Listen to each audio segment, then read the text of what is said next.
दोस्तों नमस्कार, मैं कमल पांडे से आपका स्वागत है। राहुल गांधी ने सासाराम रैली में वोटर अधिकार यात्रा शुरू की, जिसमें कांग्रेस और इंडिया गठबंधन के कई नेता शामिल थे। कन्हैया कुमार की उपस्थिति ने बिहार की सियासत में नई अटकलें पैदा की। कांग्रेस नेता राहुल गांधी ने अपनी वोटर अधिकार यात्रा की शुरुआत कर दी है। इस यात्रा का मकसद मतदाता सूची में कथित अनियमितताओं और विशेष निरीक्षण यानी SIR के जरिए वोटरों के अधिकारों पर हमला को उजागर करना था। सासाराम के इस सभा में कांग्रेस अध्यक्ष मल्लिकार्जुन खड़गे, राजद समूह लालू प्रसाद यादव, तेजस्वी यादव, भाकपा माले के दीपांकर भट्टाचार्य और BIP प्रमुख मुकेश सहनी जैसे इंडिया गठबंधन के कई दिग्गज नेता मंच पर मौजूद थे। पिछले दिनों पटना में राहुल गांधी के सभा में मंच पर जगह नहीं मिलने पर चर्चा में आए पप्पू यादव भी सासाराम के मंच पर नजर आए। कांग्रेस नेता कन्हैया कुमार कैमरे में मंच पर बैठे नजर नहीं आए, लेकिन जब लालू यादव और तेजस्वी मंच पर नहीं थे तो कन्हैया कुमार राहुल गांधी और कांग्रेस महासचिव वेणुगोपाल के साथ काफी देर तक बातचीत चर्चा का विषय बन गया।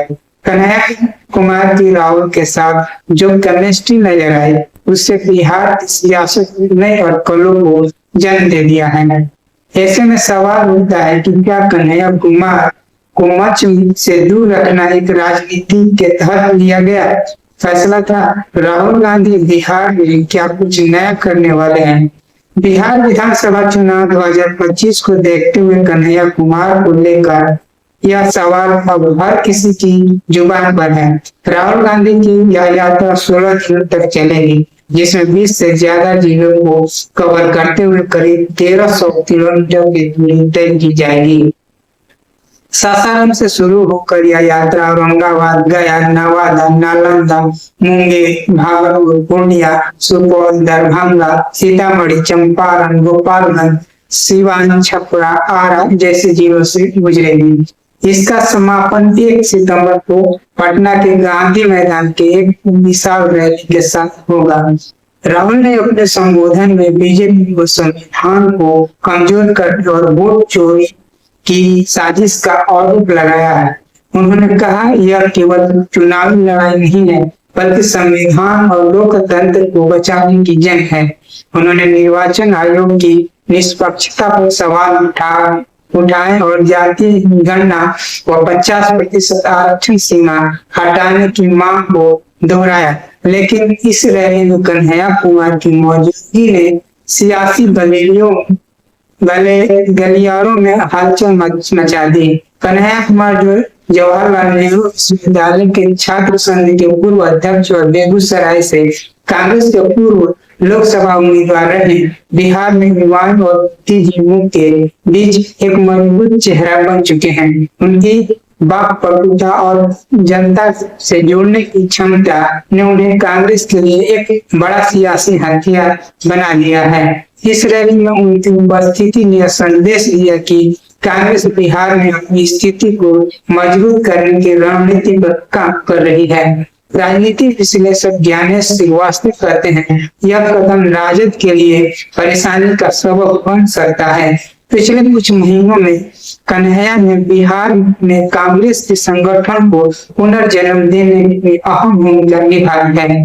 कन्हैया ने नौकरी दो पलायन दो यात्रा के जरिए बिहार कांग्रेस में नई जान को दी है, जिसमें राजद का पारंपरिक मुस्लिम यादव समीकरण कमजोर पड़ रहा है। लालू यादव कन्हैया की सक्रियता से पहले से ही असहज हैं और राजद के भीतर इस मुद्दे पर कई बैठक हो चुकी है।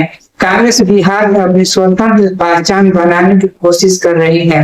बिहार की सियासत में राजद और कांग्रेस लंबे समय से सहयोगी रहे हैं, लेकिन कन्हैया की बढ़ती लोकप्रियता और कांग्रेस की आक्रामक रणनीति ने गठबंधन के लीडर तेजस्वी को असहज कर दिया था। राजद का आधार मुख्य रूप से यादव और मुस्लिम वोटरों पर टिका है, जबकि कन्हैया कुमार की अपील इससे इतर युवा और अन्य जातीय समूहों तक फैल चुकी है। सासाराम रैली में कन्हैया की मौजूदगी और उनके संबोधन ने यह संकेत दिया कि कांग्रेस अब केवल राजद की छाया में रहने को तैयार नहीं है।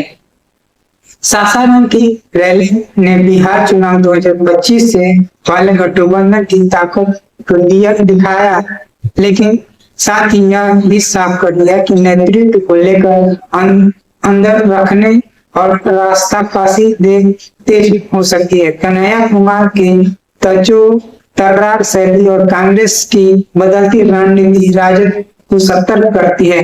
अब आने वाले महीनों में यह देखना है कि दिलचस्प होगा कि राहुल गांधी की यात्रा में कन्हैया कुमार की भूमिका क्या होगी। दोस्तों बस इतना ही, नमस्कार।